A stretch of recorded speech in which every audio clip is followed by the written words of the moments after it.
أعوذ بالله من الشيطان الرجيم. وجاءت سكرة الموت بالحق ذلك ما كنت منه تحيد ونفخ في الصور ذلك يوم الوعيد وجاءت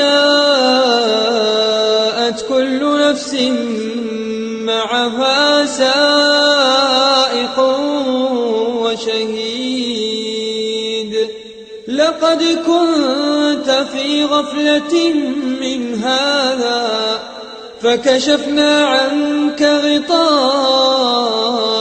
فبصرك اليوم حديد وقال قرينه هذا ما لدي عتيد ألقيا في جهنم كل كفار عنيد مناع للخير معتد مريب الذي جعل مع الله إلها آخر فألقياه في العذاب الشديد قال قرينه ربنا ما أطغيته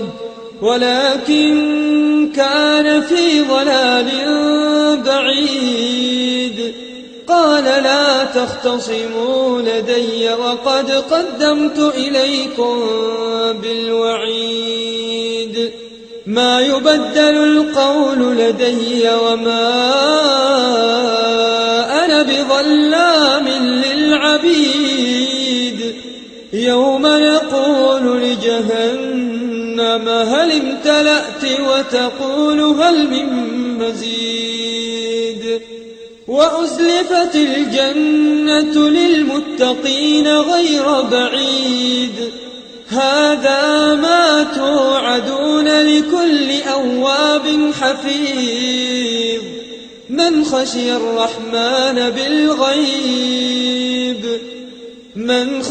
الرحمن بالغيب وجاء بقلب منيب ادخلوها بسلام ذلك يوم الخلود لهم ما يشاءون فيها ولدينا مزيد وكم أهلكنا قبلهم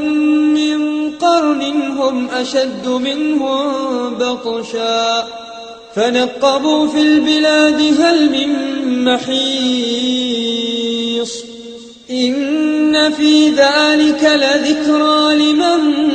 كان له قلب أو ألقى السمع وهو شهيد ولقد خلقنا السماوات والأرض وما بينهما في 6 أيام وما مسنا من لغوب فاصبر على ما يقولون وسبح بحمد ربك قبل طلوع الشمس وقبل الغروب ومن الليل فسبحه وأدبار السجود واستمع يوم ينادي المناد من مكان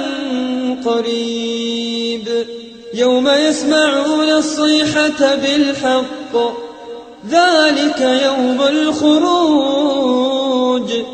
إنا نحن نحيي ونميت وإلينا المصير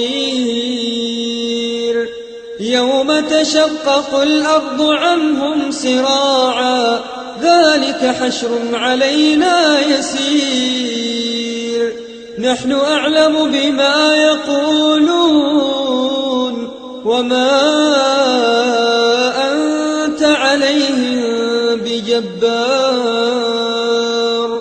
فذكر بالقرآن من يخاف وعيد. قدمت لكم هذه التلاوة من موقع tvquran.com.